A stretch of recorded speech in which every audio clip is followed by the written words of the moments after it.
A very warm welcome to all of our viewers on this snow-filled, very cold winter's night here in the northeast of the North America, with snow of about 18 inches or 46 centimeters on the ground. Guyana also experienced for the first time a 5.6 earthquake yesterday.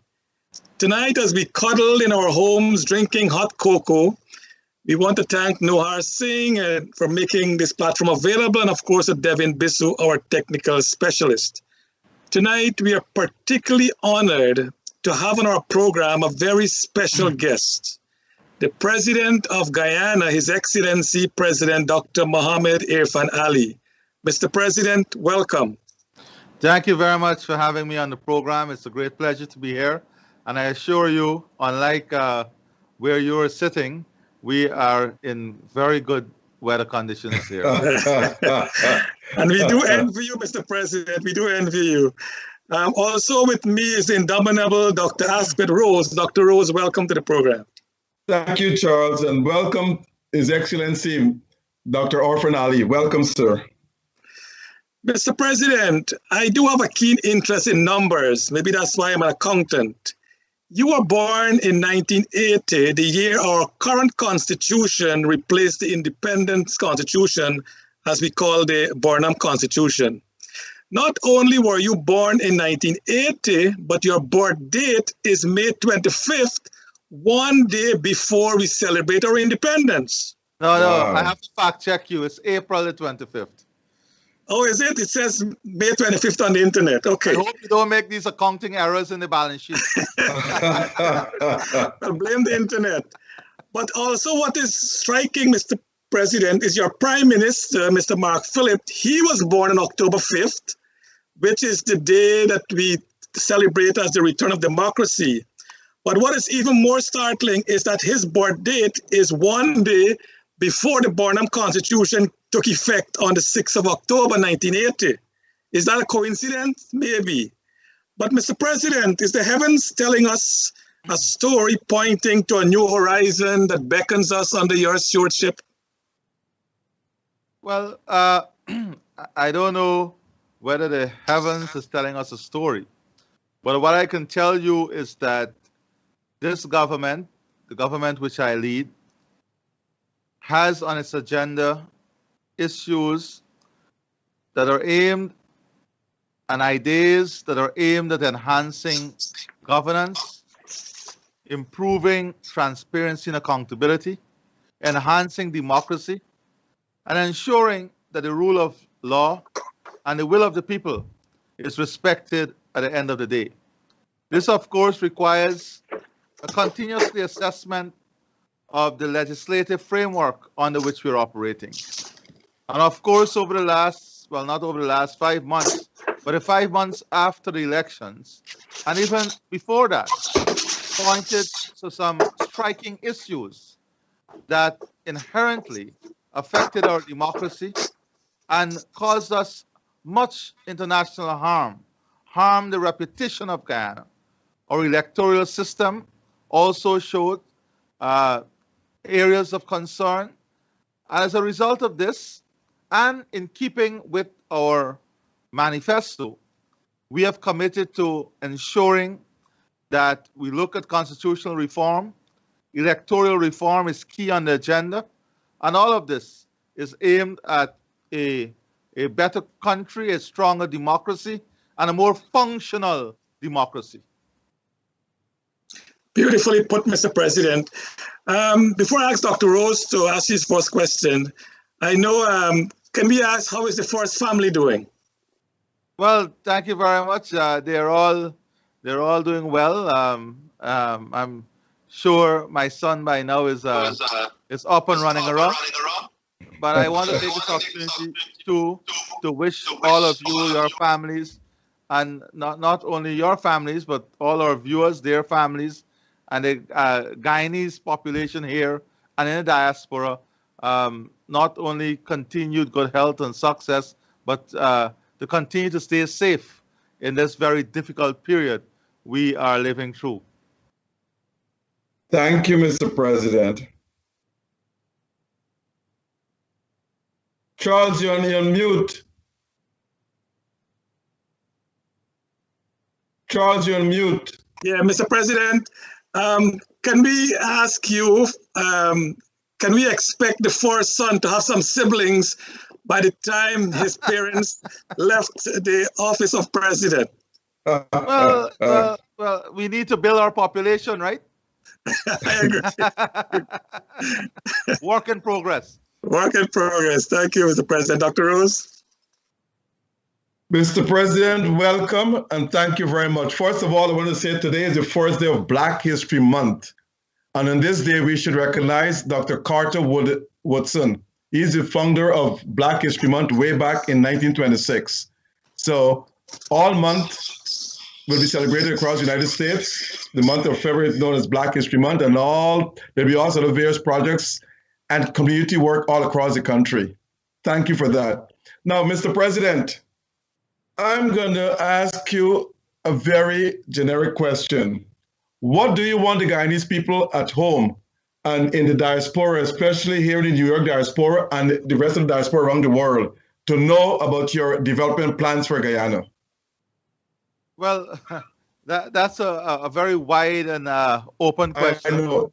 And it will take a lot of time to go through the development agenda of where we want to see Guyana going in the immediate, near term, medium term, and long term. At the end of the day, we have various pillars under which we are working. One for economic transformation, political transformation, social transformation, environmental transformation, and I can go into each, I would like to go into each a bit, and human transformation. Okay. All of this leads to the transformation of the society, which depends a lot on individual transformation.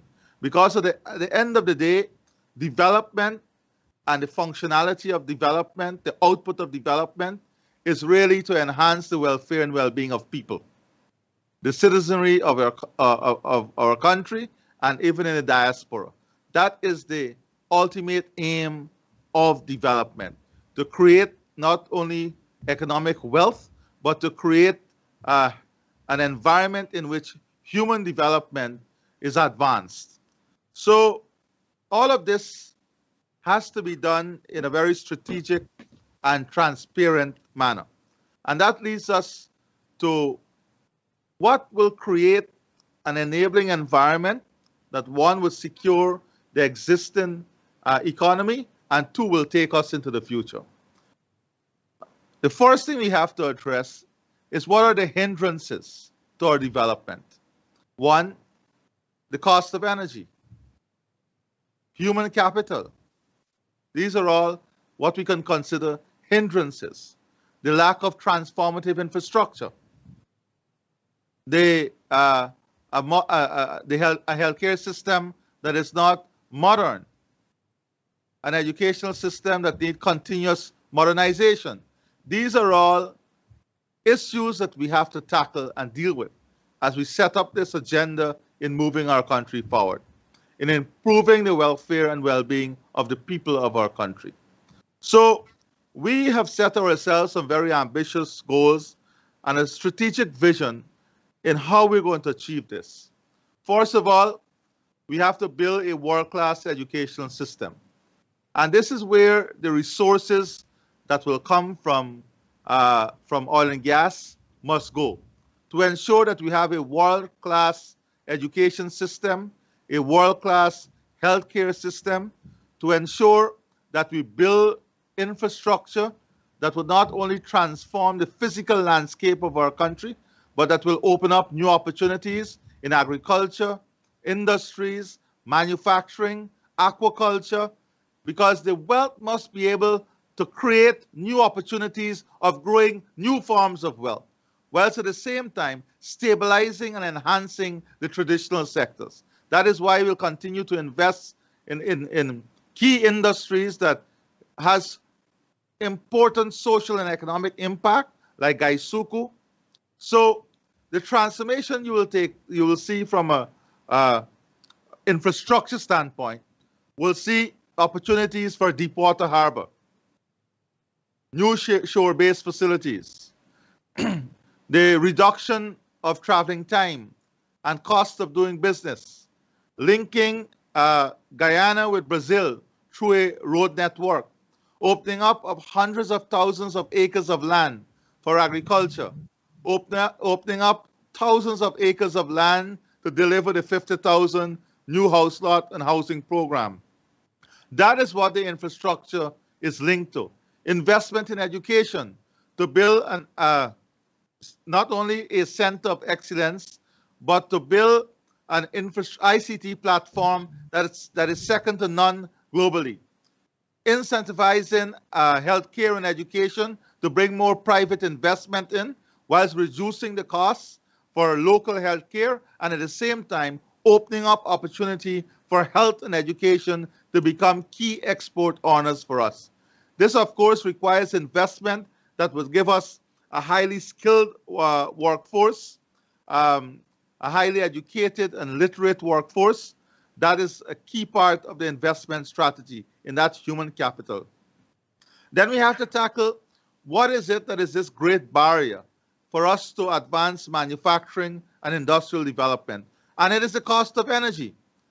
We cannot talk about a manufacturing sector or an industrial sector if we are not willing to very frontally deal with the issue of energy.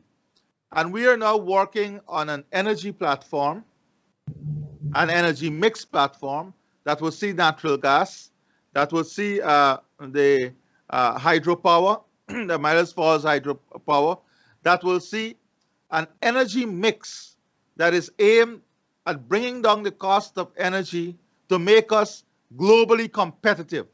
Once we become global, and this plan would be materialized within this first 5 years. Once we become globally competitive in terms of the cost of energy, and we have a highly skilled human resource pool, then we have all the key ingredients that will drive manufacturing and industrial development. And these are the areas that really create the magnitude of jobs. We can move into agro-processing. We are working now on a massive plan to open up the country and expand our production in aquaculture so that we can become a major player in aquaculture, whilst at the same time building our traditional sector. Very important too for the future of agriculture is looking at high value crops and high value export earners that we can invest in now, so that the resources from oil and gas will be creating new generations of wealth and opportunities for Guyanese.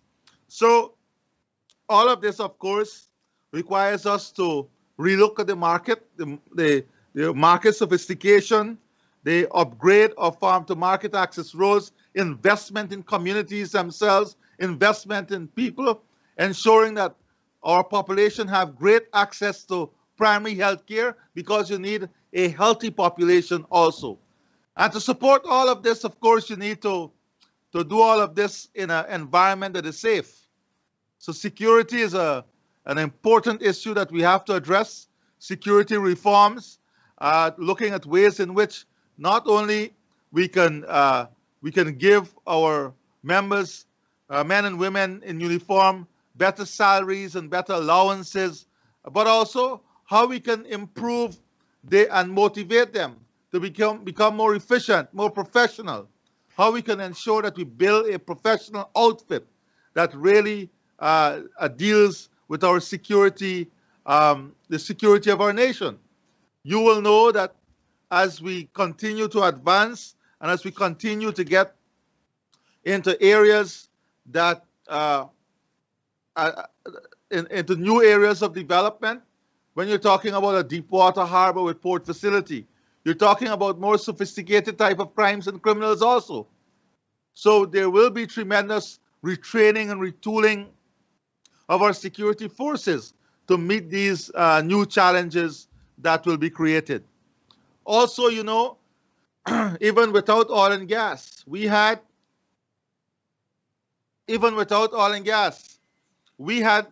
a great market, carbon credit market. Guyana was able to negotiate that as a country by itself with the Kingdom of Norway. There is tremendous potential now in the carbon market.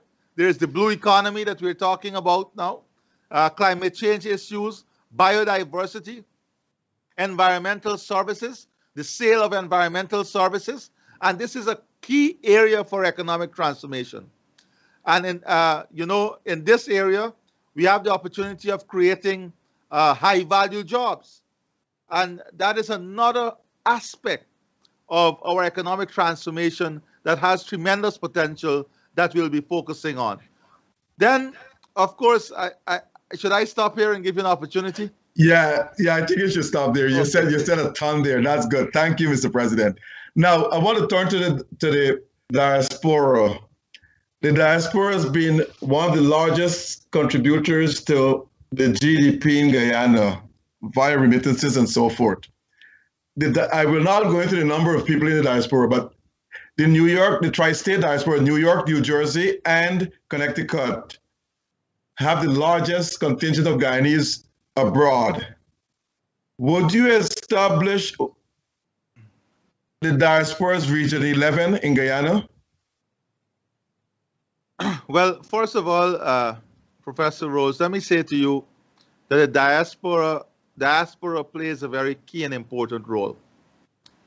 And I would not only like to establish a link, that critical link with the diaspora, but I would like to, and you will see a number of innovative ideas to integrate the diaspora in what will take place in Guyana from an investment perspective and from a human resource perspective. Very critical. But it also requires some aggression from the diaspora itself. There are a lot of investors there in the diaspora that has access to resources at an individual level. But historically in Guyana, we have many family-owned businesses. We never built consortiums. We never built corporations. Now, with the magnitude and the scale of development and opportunity that will take place, it requires a different mindset. And I would like to see the diaspora coming together with their investment potential, which can become incredible if they come together and push at the opportunities that are ahead. The opportunities are not only in oil and gas. I've hardly mentioned anything about oil and gas in the first question you asked. Whilst oil and gas brings in the revenue to a country, it allows us to use that revenue to really open up new opportunities. And this is where the diaspora has to play a key role in looking at these new opportunities, getting acquainted with the opportunities, and becoming involved so that they can benefit from the opportunities.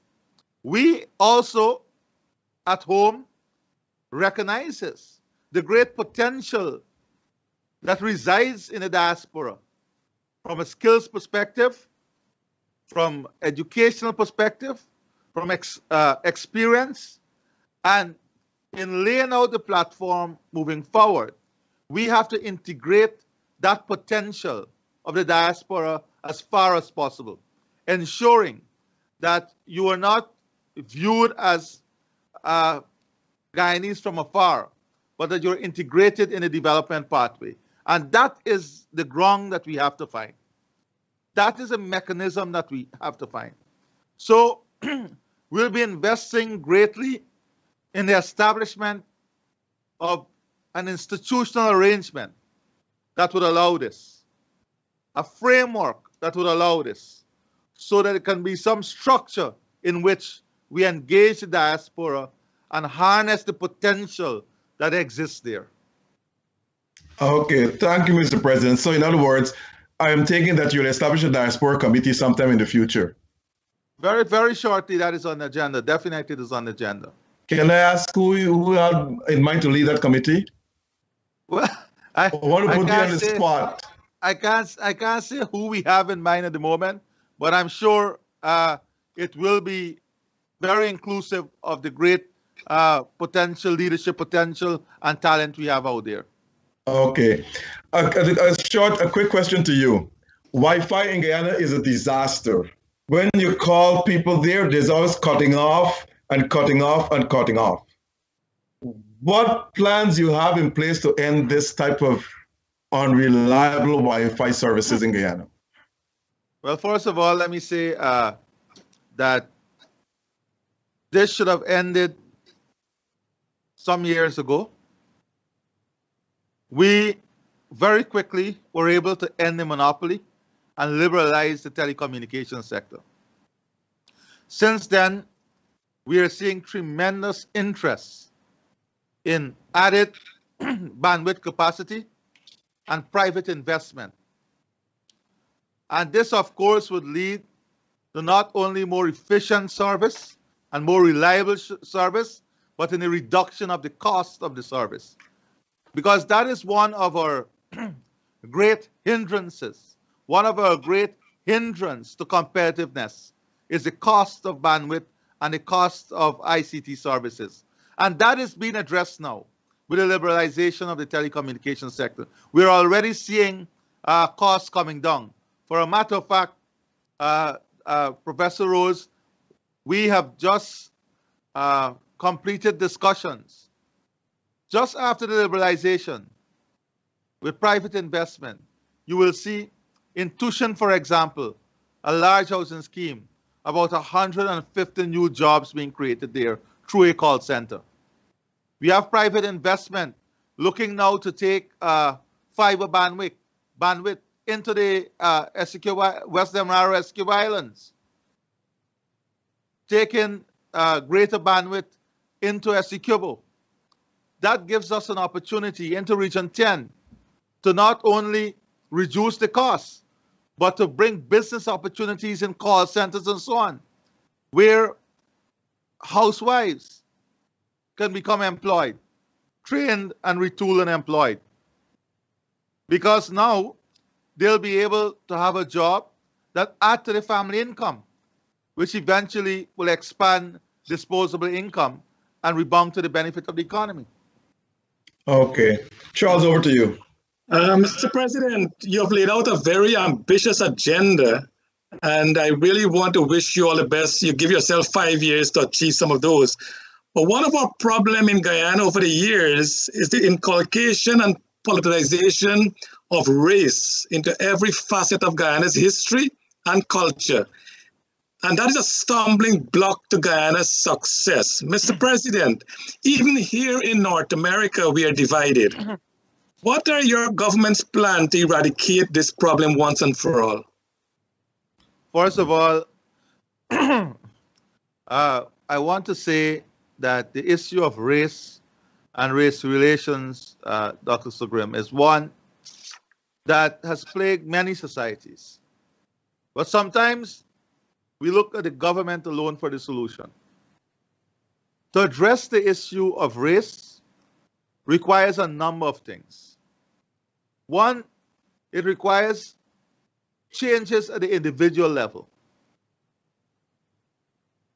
That comes through education and through an understanding that the society in which you live is looking out for you.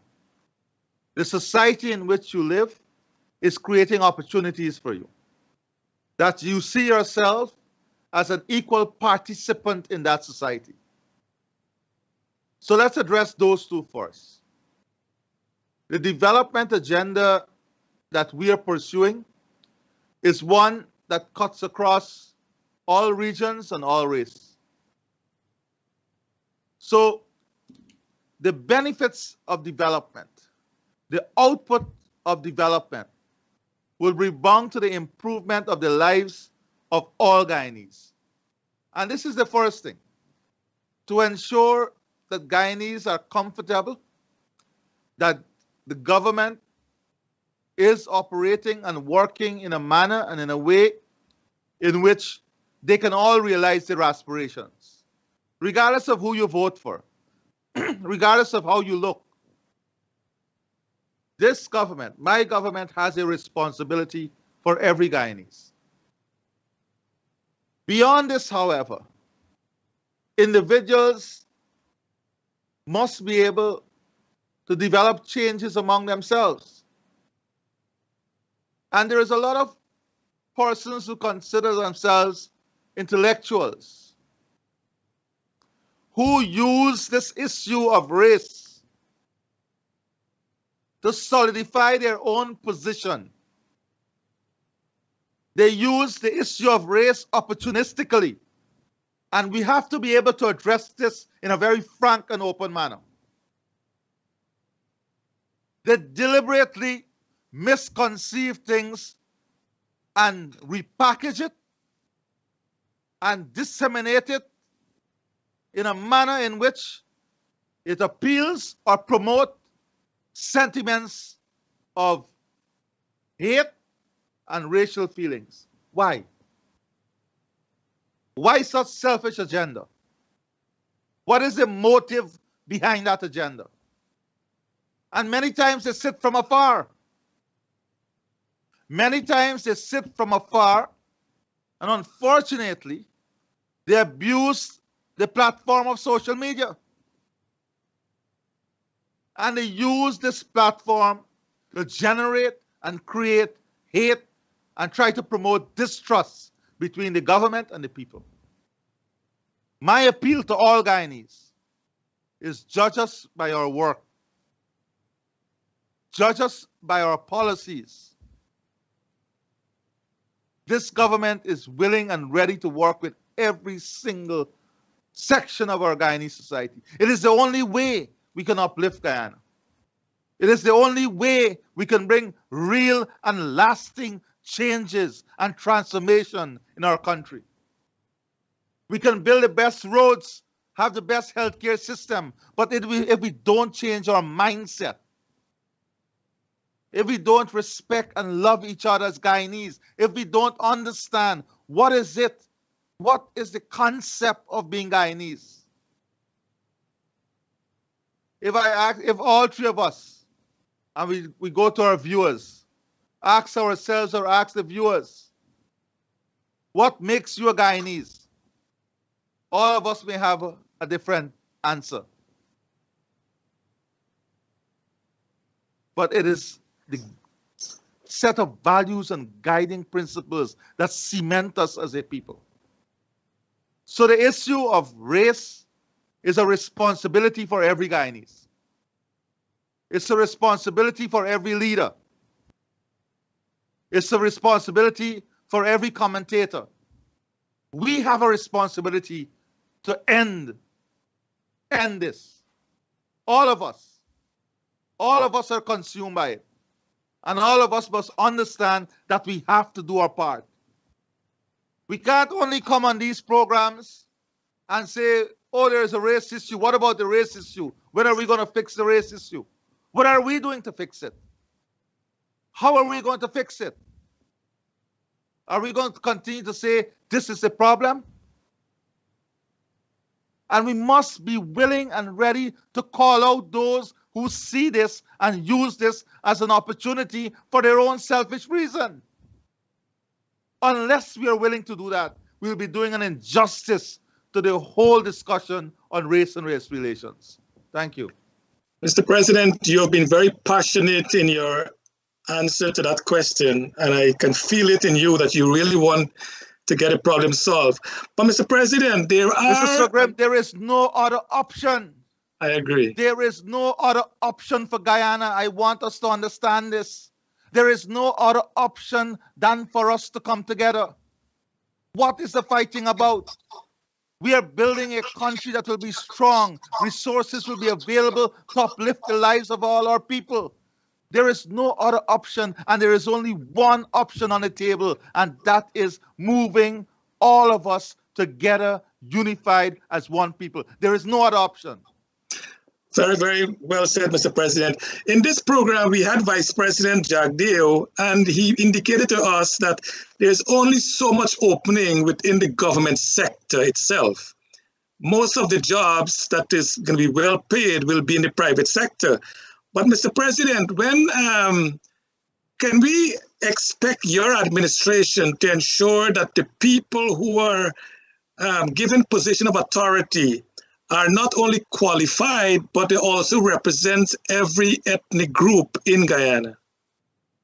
Well, I would like Mr. Sugrim not only to give you assurances, but I would like us also to look within government services, and you will see we are in the government services itself now.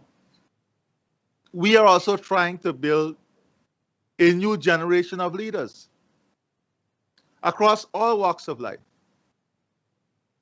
You will be amazed to see the team we are putting together that will be trained to take oil and gas sector forward, the environmental services sector.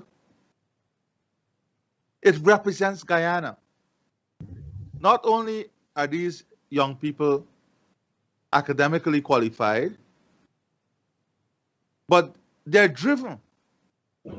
And we need the experience there to nurture this drive and the future of our country. But the Vice President was right. The opportunities that will be created as a result of the investments we are making are opportunities that lies outside of government services. For a matter of fact, a lot of what we would have been doing over the last few months is to create an enabling environment for as much private participation in the economy as possible. So, for example, in the 2021 budget, you will see projects that will be earmarked for various regions to bring direct benefit to farmers, to block makers, to engineers, construction workers. But the private sector has to be able to create the opportunities. Let me give you an example. I was in Region 10. And you know, Dr. Rose knows this well. Many of the best machinists in North America came out of the Port Moran Training Center. Many who lead many of the industries. But I give an example in Region 10. Region 10 leads to all the development in the interior for the mining sector. You have thousands of excavators, trucks that are working in that sector.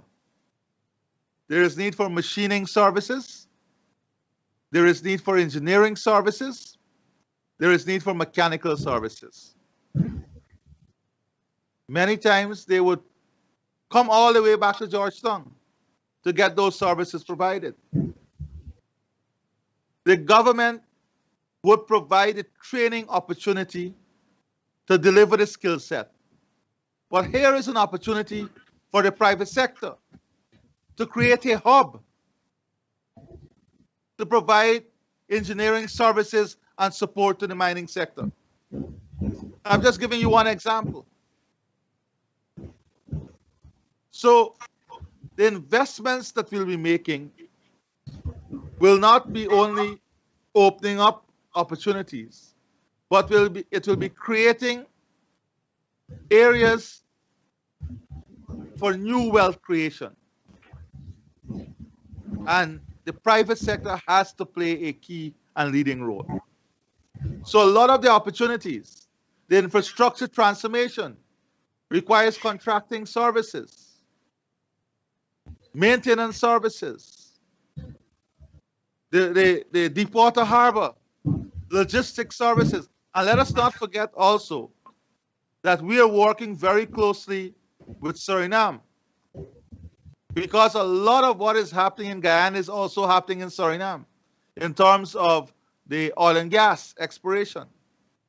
That is why a month ago, we started a discussion between Guyana, Suriname, Brazil, and French Guyana to some extent in looking at an energy corridor. Because these two countries combined with the potential that exists and the opportunities that will be created as a result of oil and gas, has enormous possibility for the region. And I'm glad you mentioned that, Mr. President, because when we come back, we want to tap in a little on that oil and gas sector you talk about on your trip to Suriname and what we can learn from the experiences there in Suriname. So when we come back, we'll continue the discussion. AllFromOneSupplier.com is promoting Gaisuku sugar as a way to support Guyana sugar industry. Purchase your Gaisuku sugar from AllFromOneSupplier.com along with your West Indian and American groceries. Purchasing Gaisuku sugar is a good fate gesture to help restore the sugar industry. AllFromOneSupplier.com has free shipping and delivery, and we ship to all states and free deliveries in New York. Log on to allfromonesupplier.com or call 718-551-3292. That's allfromonesupplier.com or 718-551-3292. All From One Supplier is pleased to announce its online shipping for West Indian and American groceries. Order online at allfromonesupplier.com and with free shipping and deliveries to any part of the United States. Save time and energy to shop for all of your West Indian groceries from the safety of your home or office. We carry West Indian products like curry powders, meats and fish, dashing bush, pepper sauce, sodas, and your favorite snacks. All From One Supplier has it all. All From One Supplier fulfills and ships your order directly to you. So visit All From One Supplier today to start shopping or call All From One Supplier at 718-551-3292 to handle all of your West Indian grocery needs. That's All From One Supplier, 718-551-3292. Free shipping, free deliveries, or curbside pickup from allfromonesupplier.com.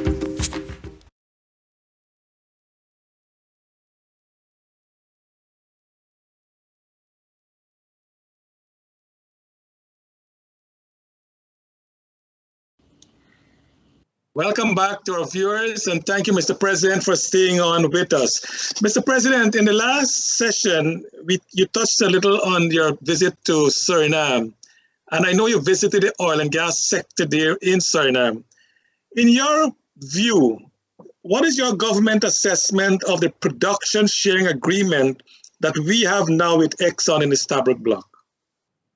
Well, we have addressed this issue, Mr. Sugrim. We have a production sharing agreement that is in force. We have committed to a process on the way forward, especially when we are negotiating new PSAs. And you will see marked difference in the negotiation of new PSAs. We have to look forward. We have to now move forward, look at ways in which we can have better PSAs. And one of the things we are doing, though, in relation to the existing PSAs, is to ensure we maximize local content. And that is where really we can ensure that there is great benefit rebounding to the local population. So very shortly, we'll be launching a national consultation on the local content policy. You know, we had set up a body, a group, an advisory panel to look at the local content. So we now have a draft policy that we will launch for national consultation in which we will invite all the stakeholders.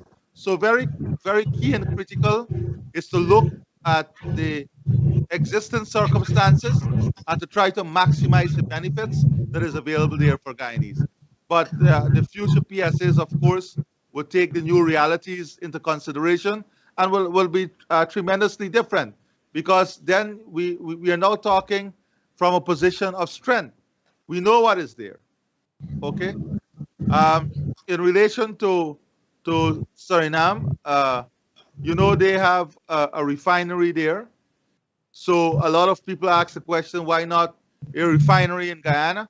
We have made it very clear that this is something for the private sector to look at. The government will create the enabling environment, but these are investments, I think, that the private sector would have to make.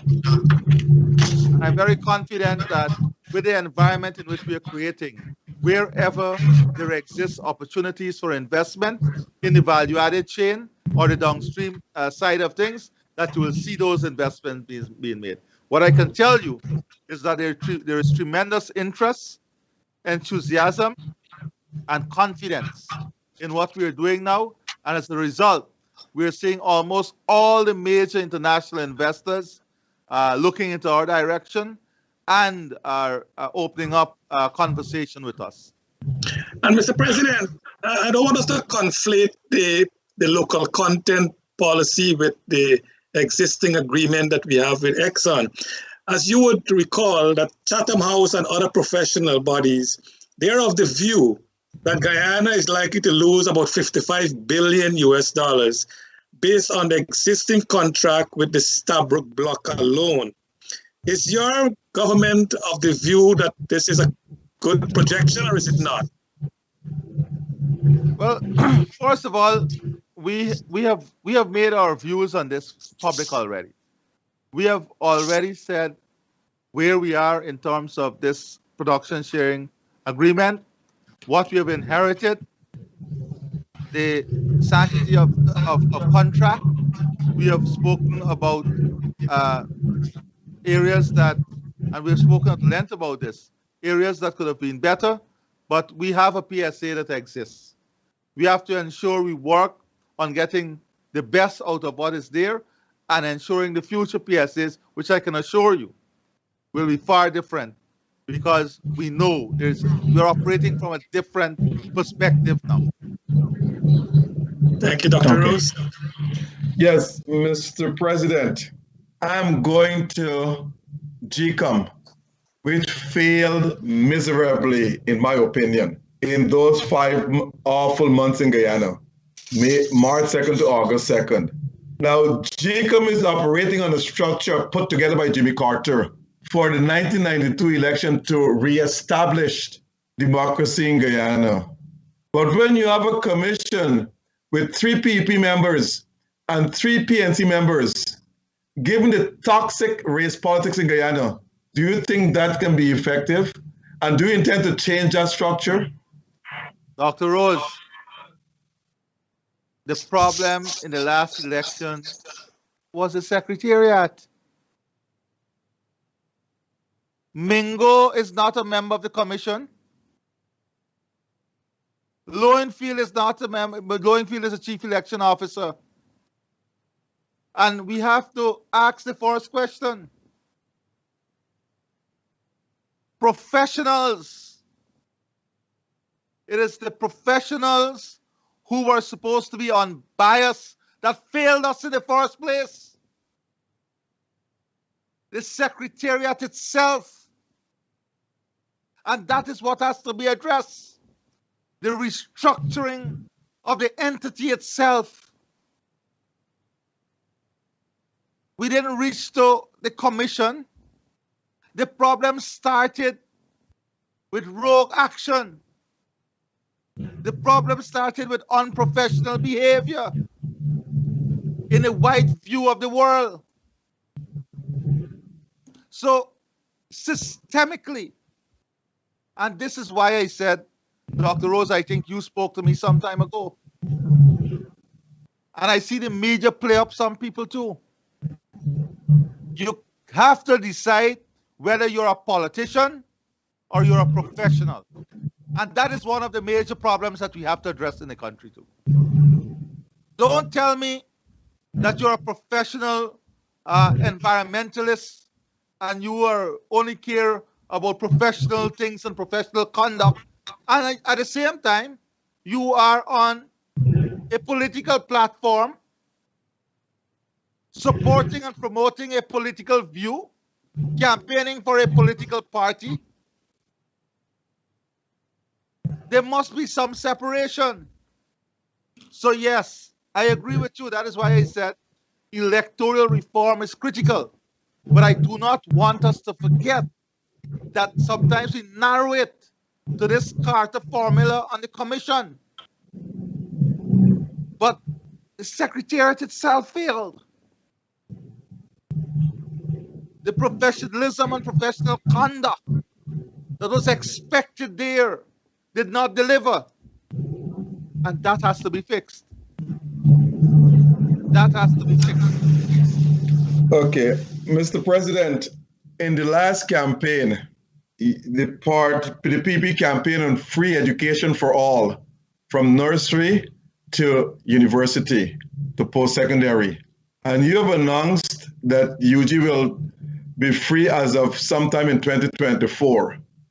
Now, if someone is going to UG, will they get a free education without strings attached? Meaning that they go there, they study, they get an education. They don't have to serve in the government, they don't have to go to national service or nothing to start. Is it a free or there are strings attached? So, Dr. Rose, first of all, we are very committed to achieving that target well before the end of our term. We are also launching the 20,000 scholarship program that will look at many different fields of study. And what we are doing and what we hope that we just said earlier on the program that a lot of the opportunities will be derived from private investment and what is taking place in the private sector. So definitely we cannot have conditions that would preclude the output of the university from having those benefits and opportunities. So there will be no strings attached in that way, but we will be training for the requirement of the economy. We are in the process of establishing an international institute of hospitality management, and this is key to the changes that will take place in terms of the tourism and hospitality sector. We are right now looking at the establishment of an international institute of oil and gas. These are all things that are part of the educational transformation that will take place. But in that bridging period, we'll be providing these scholarships to bring our population up to speed with what will be needed in the new economy. Okay. I'm going to go to a question that has been in the minds of almost all Guyanese. Some in Guyana have claimed that the police force is corrupt. Others have contended that the police, they're abusive, especially to the average citizen, and they tend to harass the citizens without any causes. And they all tend to give, many others complain that they give the rich and powerful a pass. Mr. President, do you think the police force needs a massive reform program and also should re-educate its officers to their role or their motto to serve and protect and not to harass or be abusive to the citizens? I definitely believe that there is a lot of improvement that is needed in our security sector. I am of a strong view that we have to have a greater level of training, the use of technology to not only help the police in their work, but to make police more accountable. We have to have technology to make them more accountable for their actions. We have to have a better environment in which they operate, not only from a wages perspective, but benefits and the actual physical environment in which they operate. And these are things we are trying to work on. I mean, the police stations themselves must be welcoming. Sometimes you're afraid to go into the police station itself. So these are things that we are working on.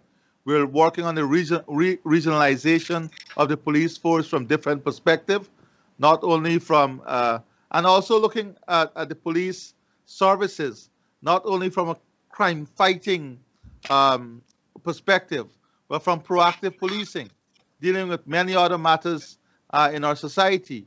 That is why neighborhood police, community policing group, we are now exploring what we spoke about in the campaign, that is a border patrol unit. These are all things that we're thinking about in the general macro framework of national security. But yes, I agree with you.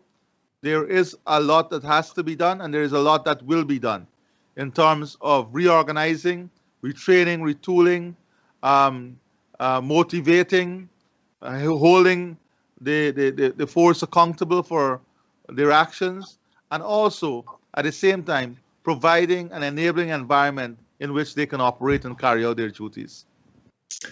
Okay, turning to municipal politics, Mr. President. The mayor of Georgetown and his deputy have stated that most of the high-rise buildings erected in the city do not pay taxes because of concessions from the government. And this is making City Hall starving for funds. How do you intend to change this?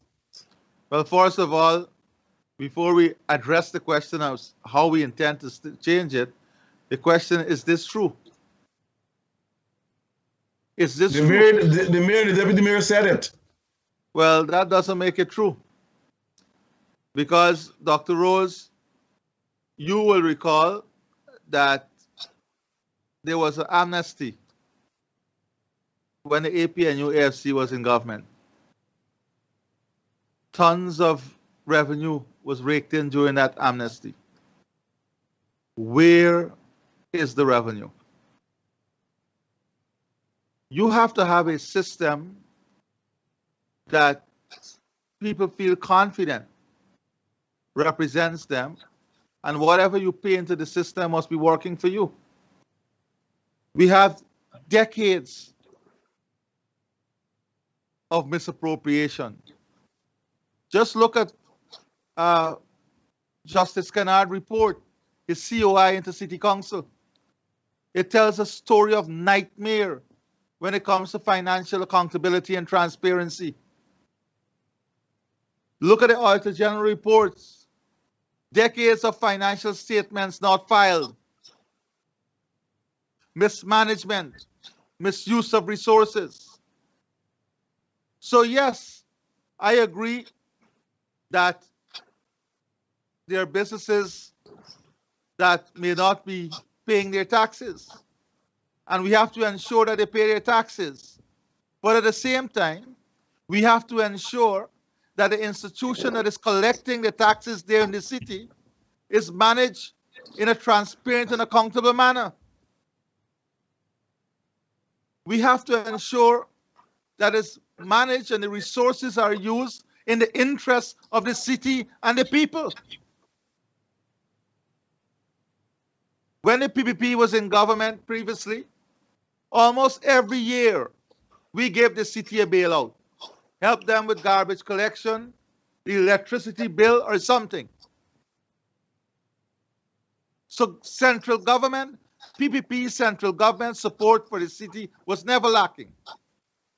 All the major roads on Robb Street, Main Street, it is the central government that did it under the People's Progressive Party civil government.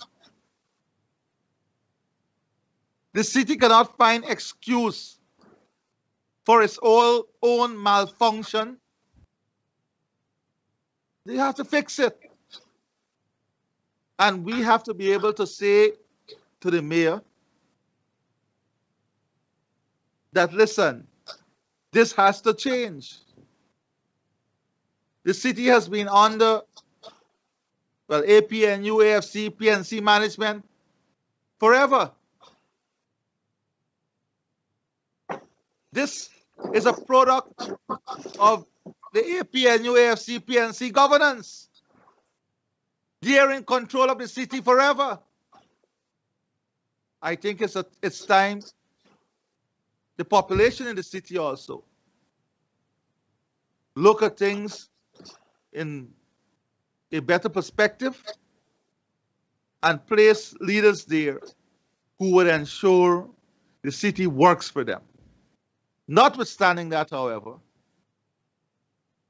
I believe that the government has an important role and responsibility in ensuring that the city is kept in a manner that makes us proud as Guyanese. At the end of the day, Georgetown is our capital city.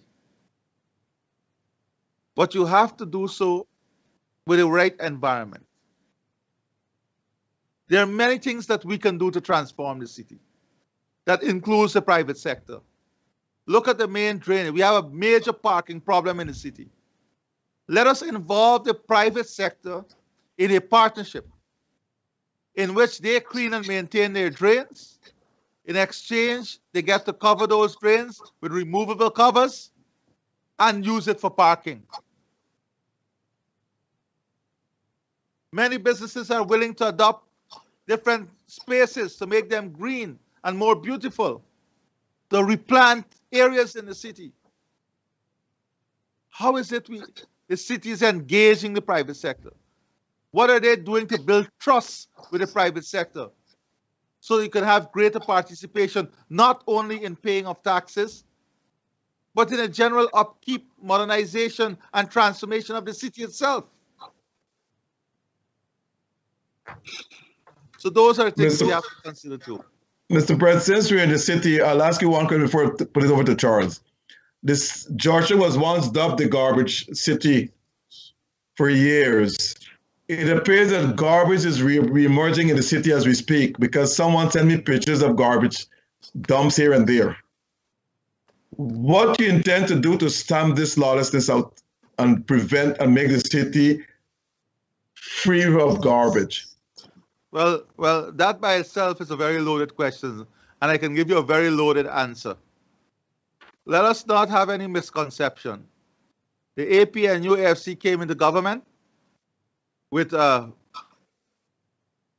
quick fix: amnesty, collect resources, donation, on a massive city cleanup. What happened? 6 months after, no money to sustain it. The city didn't have money to pay the garbage collector because of the way the city has been managed. And then I like to deal with things frankly.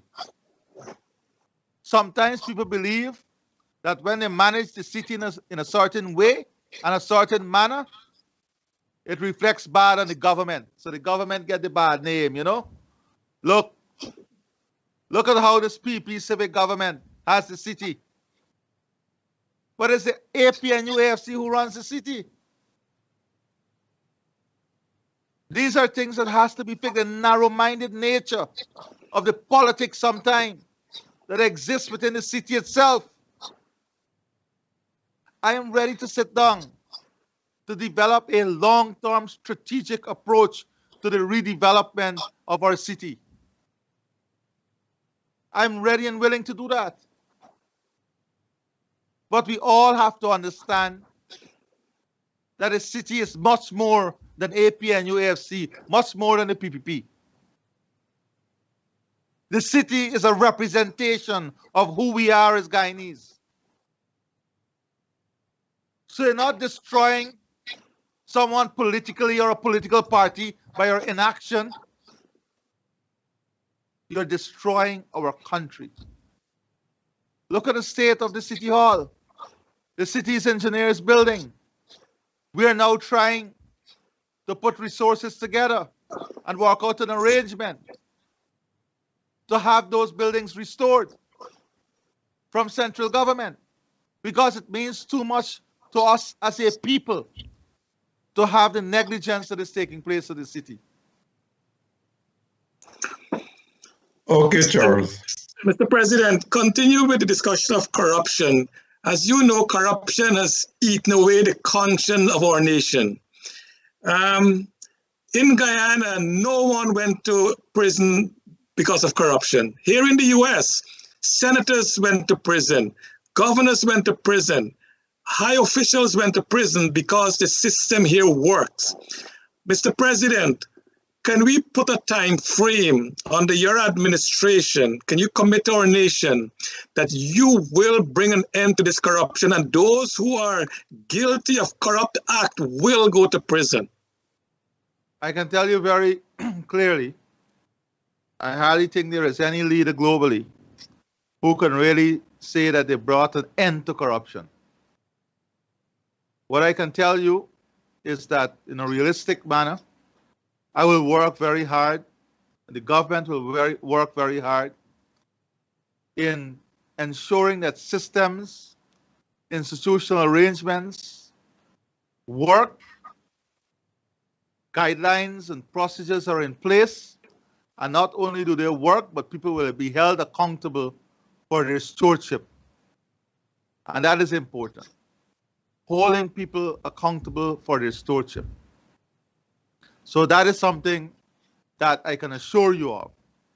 I can't assure you of ending corruption, but I can assure you of working to strengthen our institutional capacity, to improve the system of governance, making government more open and transparent, creating avenues for greater public involvement in the government process itself, opening up myself to questions that the public might have on government and the work of government. These are important things. But as you rightfully said, and the election showed us,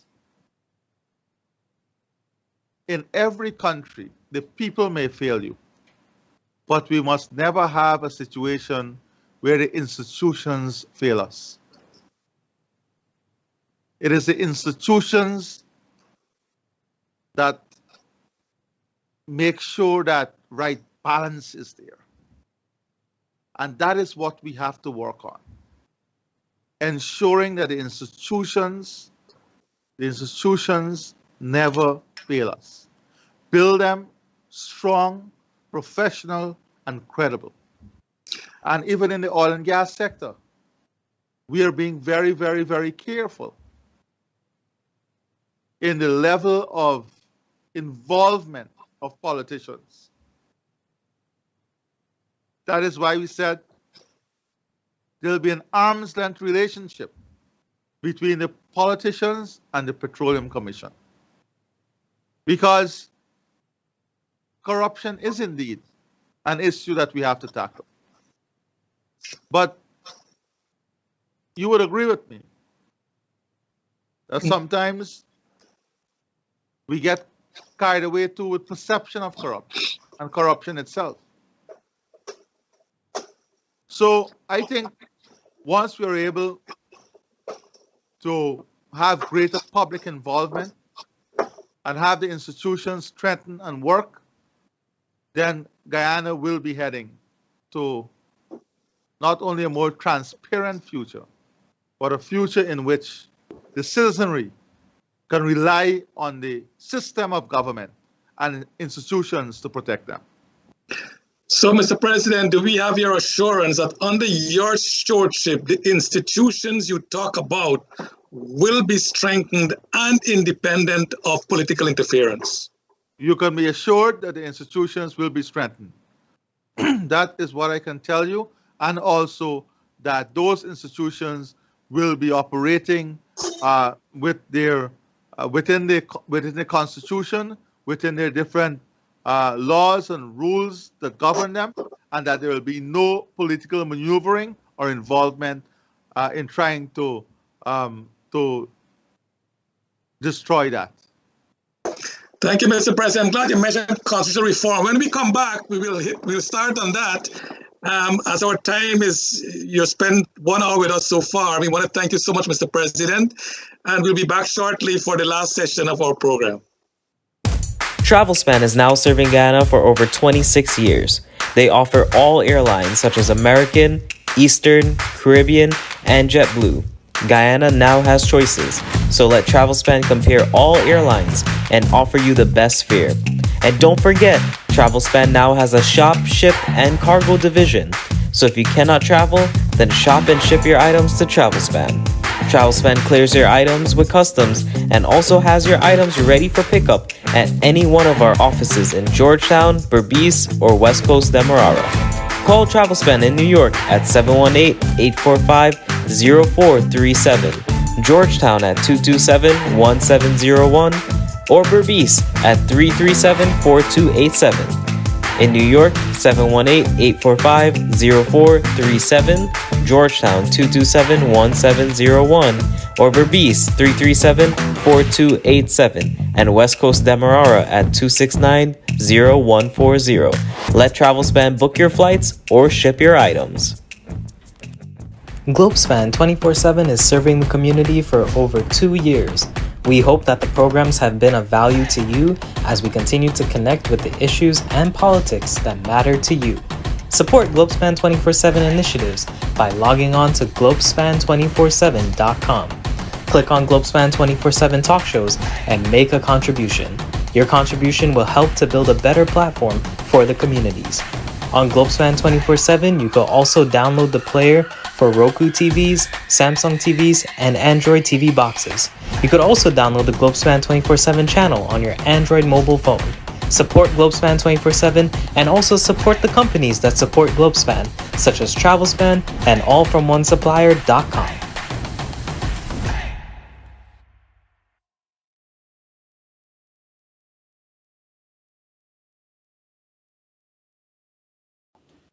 Welcome back to our viewers tonight. We want to thank His Excellency Dr. Mohamed Irfaan, President of Guyana, for being with us. Mr. President, before the last session, you talk about constitutional reform. Do we expect a new document or meaningful constitutional reform by the end of your first term as president? It will be highly arrogant of me to take it upon myself to say what should be the outcome. I can say to you that I expect a process that would lead to the constitutional reform. The Constitution is in the hands of the people, and the consultation that is required for the reform of the Constitution must include the views of the people. We are not going to sit in a small office or a large office and decide what is best for the people. A consultative framework, a consultative mechanism would be in place to drive the constitutional changes that the people so desire. Every stakeholder will be involved. Every stakeholder group will be involved. Every interest will be involved. But importantly, the people will be involved and drive this process. And it is an important part of our agenda in these 5 years. Okay. Mr. President, I want to put you on the spot like Dr. Rose did sometime. How much would you consider a livable wage for a family of 4 in Guyana? And whatever that number is, can the family expect under your stewardship that they will attain that achievement, that target? Well, first of all, a livable wage in Guyana has to be in the context as to what services are offered by the government itself. How much of that wage a family has to put aside for education for their children, basic healthcare services, community services, transportation services, electricity services. So the first thing beyond the wage issue is for the government to, one, and this is what the government was aiming to do, give every family equal and the best possible access to at least great primary health care. 2, give every family the opportunity to have their children fulfill their educational ambition. 3, create an environment, an investment portfolio that seek even development across communities. That is, every family must have good access to clean water, healthy water, good community services, road services, communication services. 4, every family must feel secure in their homes, and the government has to make investment to ensure we have a professional outfit that allows family to feel secure in their homes. And then the issue of wage. If the government is expected to provide all of that, which we will provide, which we are aiming to provide, then it has to affect the functionality of wage also. Now, my desire, and you will see great improvement in wages of persons, Guyanese.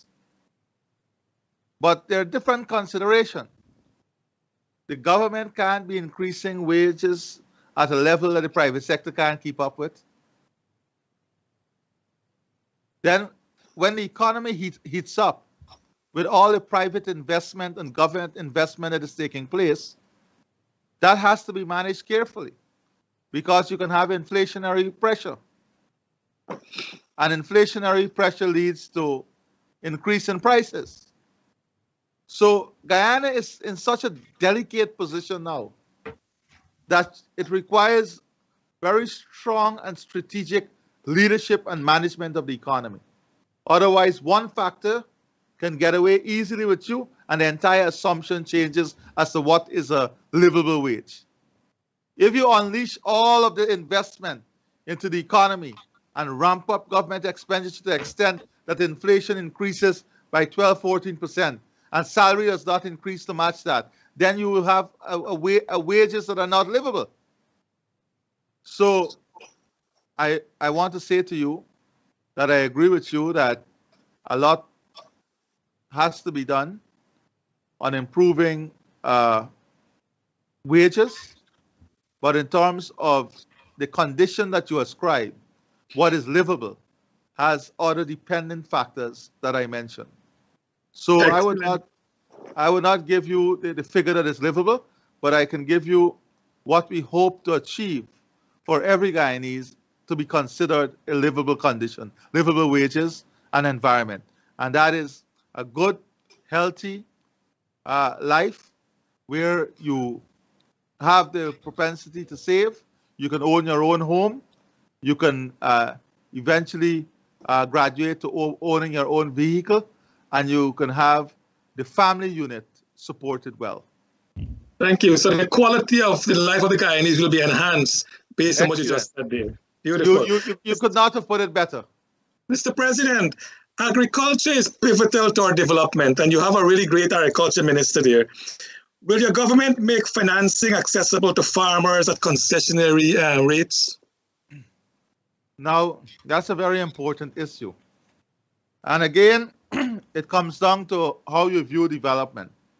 The private sector and the commercial bank has a responsibility. And what we have been doing is providing the incentives that would allow the commercial banks to adjust their interest rate in the interest of the farmers. You'll recall when rice was in serious crisis, we intervened and had the banking sector implement measures that saved the industry. Now, similarly, we are creating the enabling environment, giving the right fiscal incentives, giving the right tax incentives to support the commercial bank in reducing the interest rate for farmers. But separate and apart from that is how do we help the farmer to increase yield and reduce the cost of production.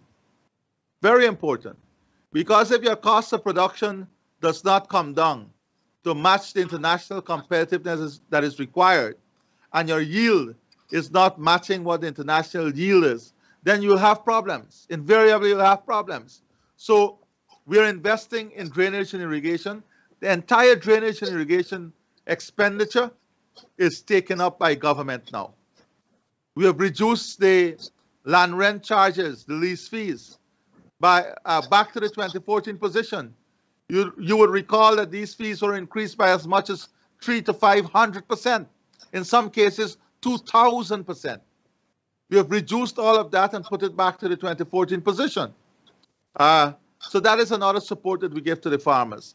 Then fertilizers, input costs. We have removed all the VAT from agrochemicals, from all the input costs, tractor, appliances, the equipment that is needed for modernization and mechanization. We have removed all the taxes from that. So we are reducing the input costs, whilst at the same time, We are unleashing investment in research and development so as to improve yield, increase yield, so that you have greater yield, lower cost of production, higher level of profitability. Beautiful. Dr. Rose? Mr. President, I have a question here. I thought long and hard whether I should ask you or not to ask you. But my better judgment tells me I should. Since you're the president, you're supposed to know. I read somewhere where it said Guyana is a land of many waters. And that was true up to a certain time when people could have had water in the tap running upstairs in their houses. But not anymore.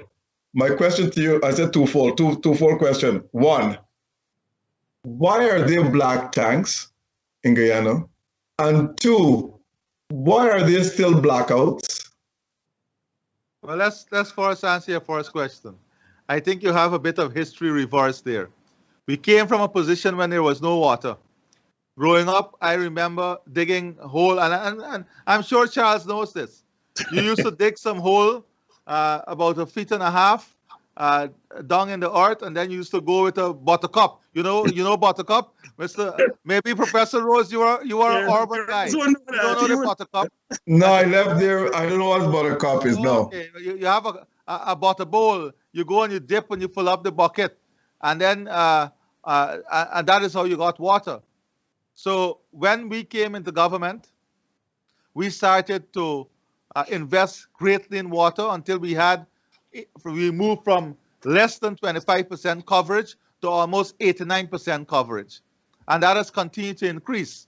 We have improved the situation to an extent that now our new target is about treated water. We had no treated water. We took treated water to more than 40%.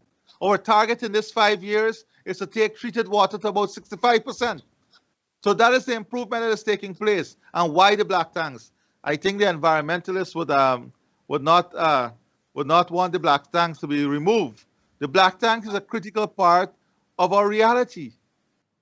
We in Guyana have great access to rainwater. And we have to harness the rainwater potential. Water resource management is not only water that we have flowing, it's integrated water resource management.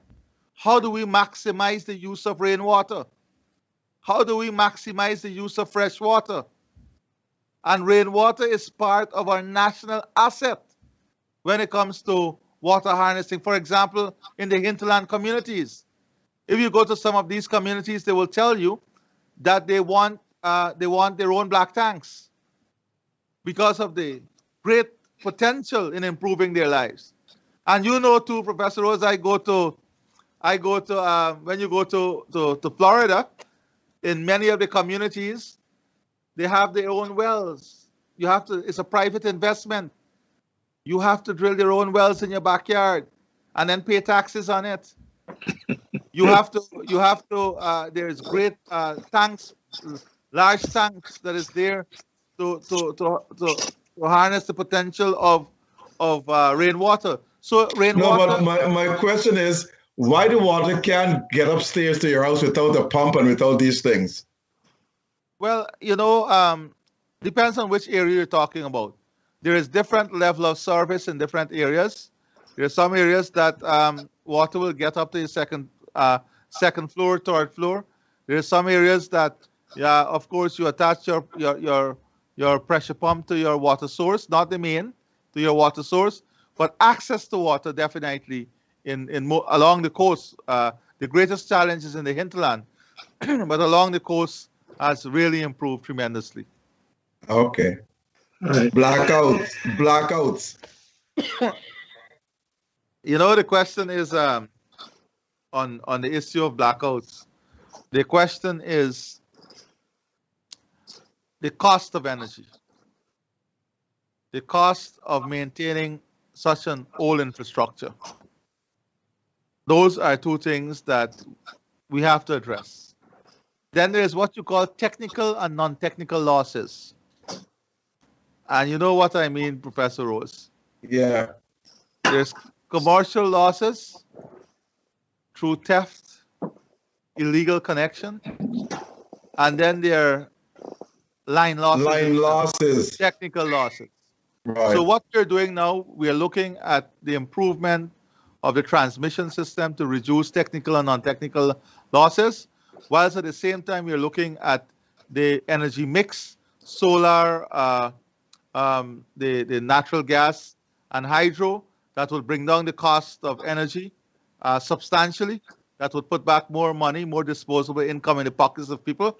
And do not forget that we took out VAT on electricity and water as one of the first steps when we came into government. Okay, quickly. Why you decide to reopen up the three of the four sugar estates closed by the previous government? Why? I didn't get a question. Why you decide to open up three of the four sugar estates that were closed by the previous government? Well, we decided to open up back the entire sugar industry. It's a work in progress. They shut it down. The social and economic cost of shutting it down was never analyzed.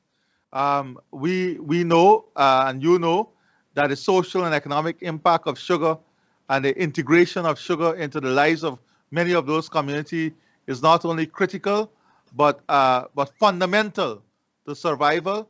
Our job now is to reinvest in the sector, rebuild the sector, make it strong and profitable.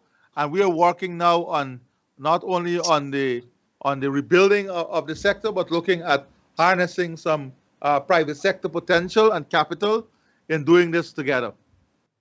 Mr. President, I know your secretary is telling us that you have an appointment coming up, and we want to thank you so much for being with us.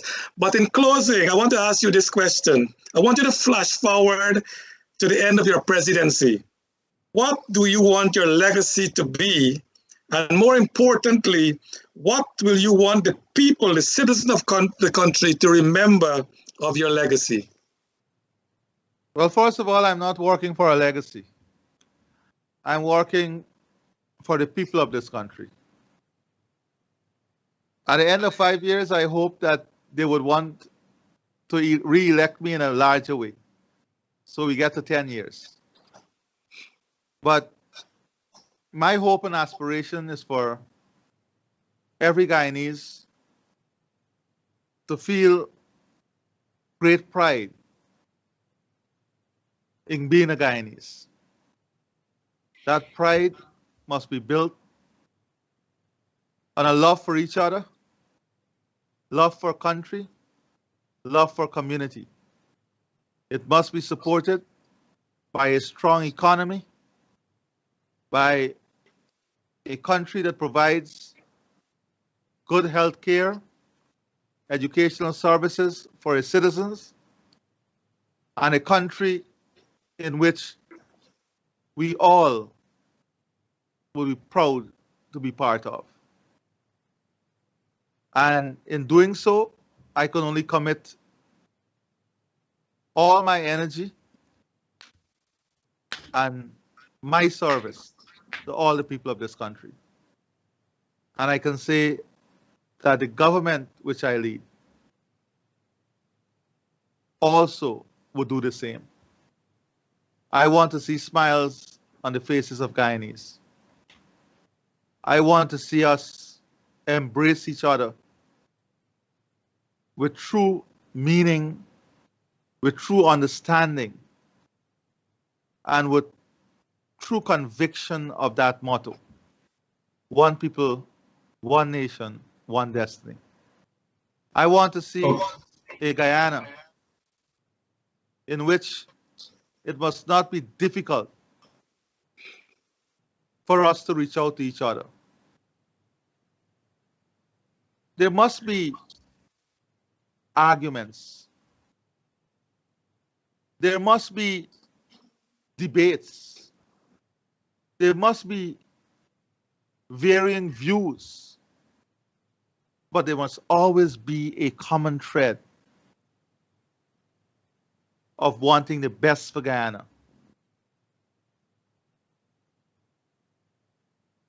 That is the ultimate outcome of those debates and conversation.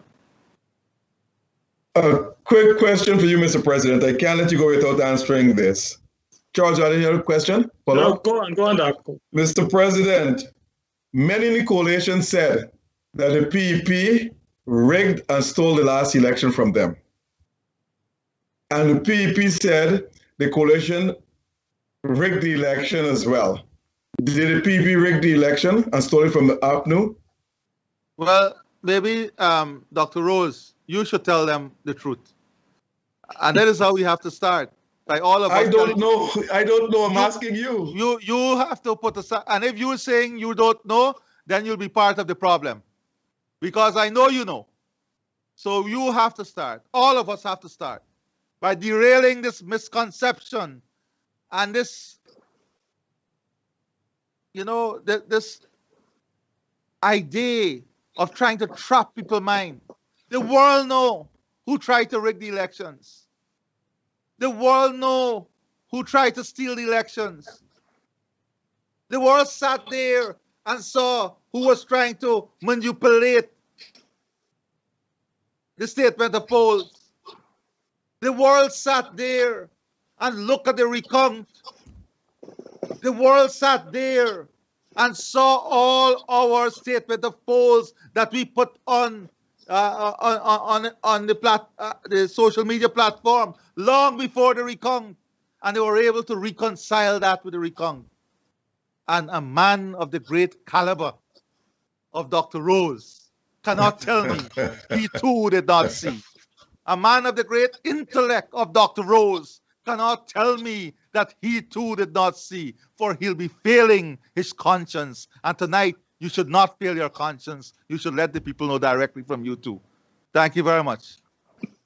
Okay. Thank you, Mr. President. And I think, as you rightly said, God bless you. Thank you so much. Thank you a lot. I know you have another appointment, but thanks a lot for taking accepting our invitation, and thanks for coming. I really appreciate it. Truly. And thank you very much. And you guys take care. Continue to stay safe, and we'll keep in contact. Thank you very much. God bless you. Okay. And the viewers, Take care. I want to thank the viewers too. And please continue to stay safe. And you're in our prayers all the time. Thank you very much. Thank you, Mr. President. Thank you, President Ali. Thanks.